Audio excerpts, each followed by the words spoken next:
বুবলি বাংলাদেশের একমাত্র নায়িকা যাকে কখনো দেখা যায়নি রাজনৈতিক প্রাঙ্গণে কিংবা কোনো রাজনৈতিক ব্যক্তিত্বের সাথে, যার কারণে হয়তো বুবলি প্রশংসিত।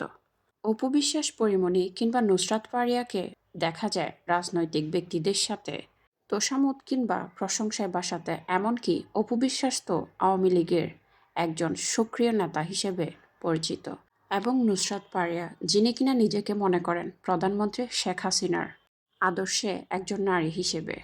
এছাড়াও বাংলাদেশে এমন অনেক নায়ক কিংবা নায়িকা রয়েছেন যারা কিনা রাজনৈতিক ব্যক্তিত্বের সাথে আর রাজনৈতিক দলের সাথে থেকে হয়েছেন আলোচিত সমালোচিত।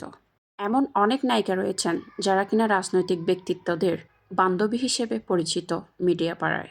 কিন্তু বুবলিকে কখনো দেখা যায়নি কোনো রাজনৈতিক ব্যক্তিত্বের সাথে তোষামোদ কিংবা চলাফেরা করতে। এমনকি কোনো রাজনৈতিক দলের সমর্থনেও বুবলিকে দেখা যায়নি কখনো। বুবলি শুধু নায়িকা হিসেবে নিজেকে প্রতিষ্ঠিত করেছেন এবং শাকিব খানের বউ বা শেহজাদের মা হিসেবে নিজেকে সবসময় পরিচয় কিংবা প্রতিষ্ঠিত করতে চেয়েছেন, যার কারণে বুবলি প্রশংসিত বা অনেকেরই পছন্দের।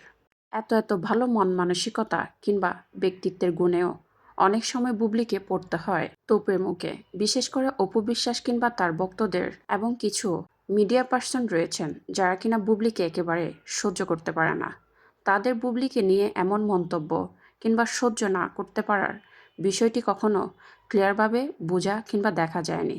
তবে বলতে হয় বুবলি অন্যদের চেয়েও আলাদা, এবং বুবলি একজন ব্যক্তিত্ব সম্পন্ন নায়িকা যার আত্মসম্মানবোধ রয়েছে, এবং যিনি কিনা শুধু নায়িকা হিসেবে নিজেকে প্রতিষ্ঠিত করেছেন বাংলা সিনেমা ইন্ডাস্ট্রিতে।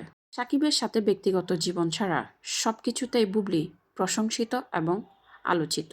আশা করছি বুবলির এই স্বচ্ছতা এবং ব্যক্তিত্ববান চরিত্র নিয়ে বুবলি একদিন বাংলা সিনেমা ইন্ডাস্ট্রিতে হয়ে উঠবেন একজন সম্মানিত নায়িকা হিসেবে।